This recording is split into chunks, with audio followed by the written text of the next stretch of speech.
Mr. Speaker, I rise before the Honorable House today to share with my honorable colleagues some very positive prospects for Bermuda within the cruise ship industry in the next year, 2023.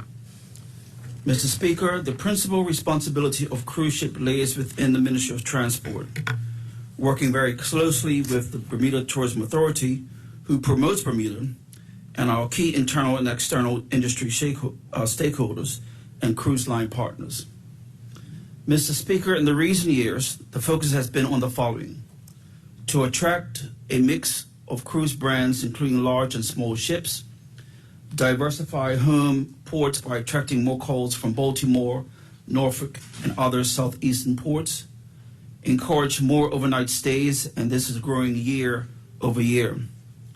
Diversify activities for cruise ship visitors consistent with the mandate of the Bermuda Tourism Authority. This includes consultation with the cruise lines. Enhancement of the Visitor Service Center experience consistent with the mandate of the Bermuda Tourism Authority. Ensure consistency with the National Tourism Plan objectives. Attract Disney Cruise Line and the continuation of growth with this line. Increase of Carnival Cruise Line's calls in the off-peak season. Increase passenger tax. Creation of an infrastructure tax, and create a visitor's fee for income for BTA. This was implemented. And make Bermuda a year-round cruise ship destination. The Ministry of Transport and the Bermuda Tourism Authority has successfully marketed Bermuda to have a cruise ship in port in every calendar month. Mr. Speaker, it is important for me to give some historical data and some experience of the cruise line so that it's clear how Bermuda has come. 10 years ago, 2013, Bermuda was hosting larger ships at dockyard while still trying to recover the loss of regular small boutique ships calling in Hampton and St. George's. That year, there were 123 ship calls, which brought 340,000 passengers to Bermuda, with an economic impact of $67 million into Bermuda economy.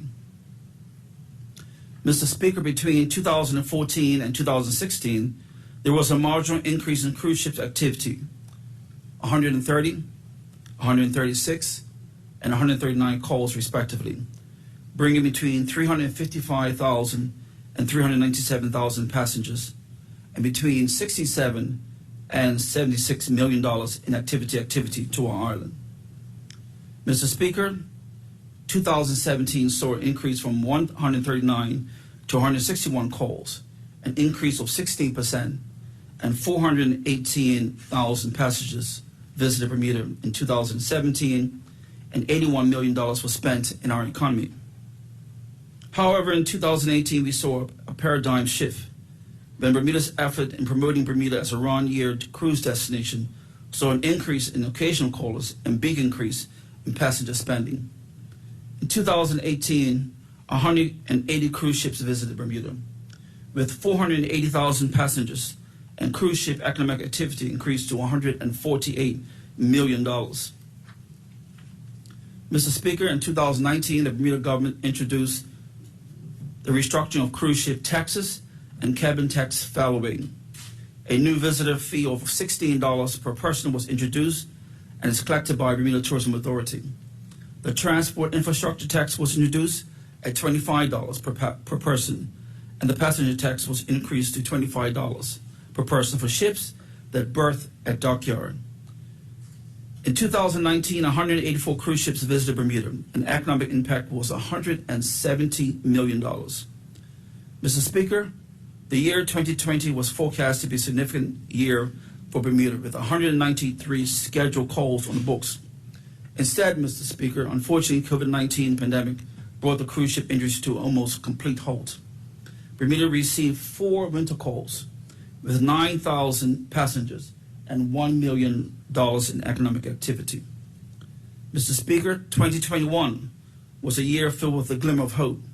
Never before had the Ministry of Transport worked outside of the box with so many agencies, internally and externally, including the Ministry of Health and other departments to sustain cruise industry, while in a worldwide pandemic. Home porting and passengers flying into and out of Bermuda with Viking Cruise was born in 2021, in part to the great on-the-ground coordination of the port agent and their stakeholder support team. Crystal and Norwegian Cruise Line also continued service that year for a total of 14,000 passengers arriving. In 2021, the economic impact created was $11 million, and it was a lifetime for many residents at the time. Mr. Speaker, during the 2023 budget process, the Ministry of Transport was conservative in forecasting the 2022 cruise ship season. In February, the world was still operating with COVID-19 guidelines. Bermuda started the season softly at 50% capacity, and by June grew to 78%, and by July, 86%. And during some weeks in July and early August, some ships sailed at maximum capacity. The season then petered off slowly but maintained above average capacity. Last week in the press statement, I shared with the public that 2022 season was estimated to end with approximately 39,000 passengers and approximate economic impact of $156 million. So, Mr. Speaker, we've come from 2016 with an economic impact of $76 million to in 2021 we are now at $156 million. The 2022 season is now drawing to an end, and final numbers will be known shortly. Mr. Speaker, since the PRP has been in government, there's been an increase of 19% cruise ships calls, an economic impact of 105% from $76 million, as I mentioned, to $256 million in 2022.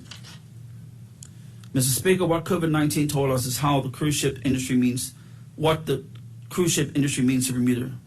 Before COVID, it was not uncommon to hear that cruise ship passengers do not spend money in Bermuda and have no bearing to the average man on the street. We now know for certain how important the cruise ship industry is to Bermuda. Yep. The cruise ship dollar touches the lives of everyday public service vehicle operators, retail and restaurant employees, tour boat operators, tour guides, lifeguards, artists, and sightseeing attraction, and much, much more.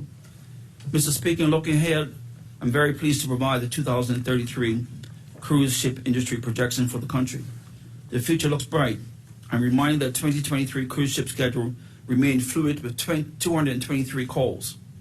As of November 3rd, cruise ship schedule 80% capacity projection, estimated at 559,000 ship passengers, and revenues estimated at $143 million in passenger and cruise spending, $23.6 million in passenger tax, $10.2 million in transport infrastructure tax, $6.6 million in the visitor's fee, $12.4 million in cruise ship port expenses, for a total estimated economic impact of $200 million in 2023, which is an increase of 28% over 2022 estimate economic impact. And if the weather is accommodating, Mr. Speaker, it could be more. Mr. Speaker, in 2023, our two contract partners are scheduled to bring 171 calls between them. Norwegian Cruise Line has 100 calls, of which 84 calls are larger ships, and 16 calls are small luxury brands.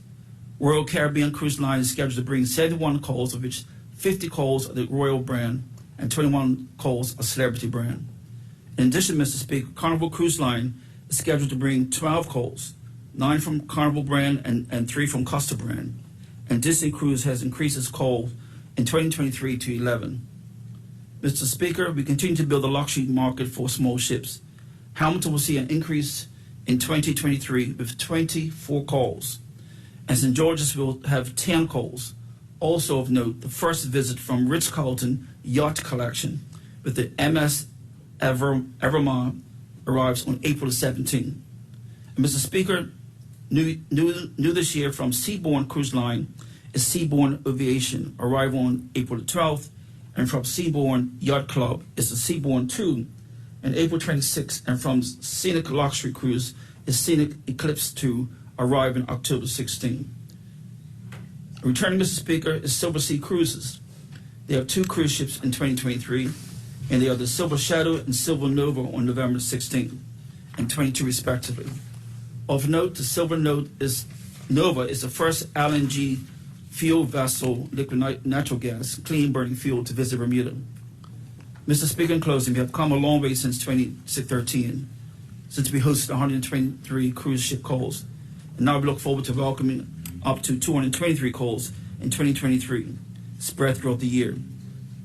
That's 100 more calls in 10 years in 2023 forecast, which increased to an 81% increase for the period. We have a lot to be grateful for, but 2023 season starts off in January with 8 calls. Weather permitting, and the cruise ship schedule can be downloaded at www.marineandports.bm, and we encourage all stakeholders to do so often. Mr. Speaker, I would like to thank all the staff at the Ministry of Transport, particularly Ms. Stacey Evans, who have worked so diligently over the years to with all stakeholders to achieve the many milestone after in my fourth statement today. Thank you, Mr. Speaker.